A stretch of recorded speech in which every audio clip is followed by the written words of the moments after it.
سلام. اوس هم د 11 بجو خبرونه. ولسمشر غني وایي د افغانانو په مشرۍ او مالکیت د سولې بین الافغاني خبرو جامع پلان به نن په جنیوا ناسته کې اعلان کړي. ښاغلي غني تیر ماښام د ایران د بهرنیو چارو له وزیر سره په کتنه کې زیاته کړه چې د سولې په برخه کې د ایران په ګډون د سیمې او نړۍ د هیوادونو همکاري مهمه ده. د ایران د بهرنیو چارو وزیر جواد ظریف هم د افغانانو په مشرۍ او مالکیت د سولې بین الافغاني خبرو ملاتړ وکړه او زیاته کړه چې هیواد یې د ترهګرۍ او افراطیت پر وړاندې د مبارزې په برخه کې له افغانستان سره هر ډول همکارۍ ته تیار دی.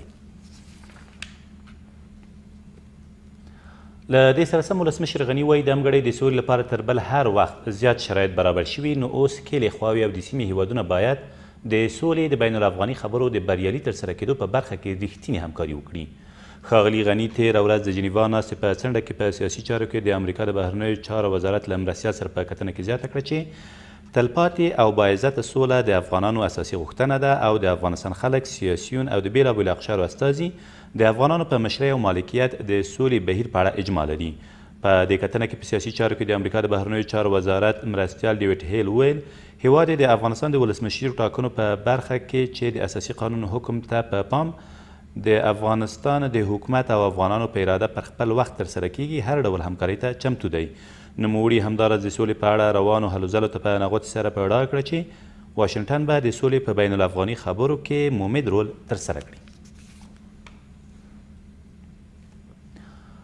افغانستان د سولې په برخه کې د ستراتیژیکو شریکانو او د سیمې هیوادونو همکارۍ ته اړتیا لري.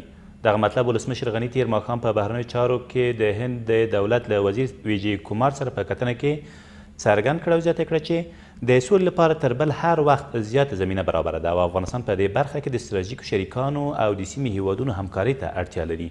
په بهرنیو چارو کې د هند د دولت وزیر هم وویل چې د افغانستان د سولې ثبات او پرمختګ په برخو کې هر ډول همکاریو ته چمتو دی. کورنیو چارو وزیر وایي په 2 اونیو کې به هغه منصوبین چې د تقاعد وخت یې پوره شوی تقاعد ته سوق کړای شي. ویس احمد برمک تېره ورځ په کورنیو چارو وزارت کې په یوې امنیتي ناسته کې د پیژندون مشر ته سپارښتنه وکړه چې تر راتلونکو 2 اونیو دې د ټولو متقاعدینو نوملړ جوړ او ټول هغه منصوبین چې د تقاعد وخت یې پوره دی تقاعد ته سوق او له سیستمه یې وباسي. نوموړي اړوندو ادارو ته لارښوونه وکړه چې فسادګر په نښه کړي څو له دندو ګوښه او پر ځای وړ او مسلکي کسان وګمارل شي. او د بغلان پولیسو په دغه ولایت کې د 2 غلو له نیولو خبر ورکړ. د بغلان د امنیه قومندانۍ د امنیت امر وحید الله نظامي وایي دغو کسانو تېره ورځ غوښتل د پلخمري ښار په چشمه شیر سیمه کې له تیلو ډک یو ټانکر غلا کړي، خو تر هغې مخکې د پولیسو له لوري نیول شوي دي.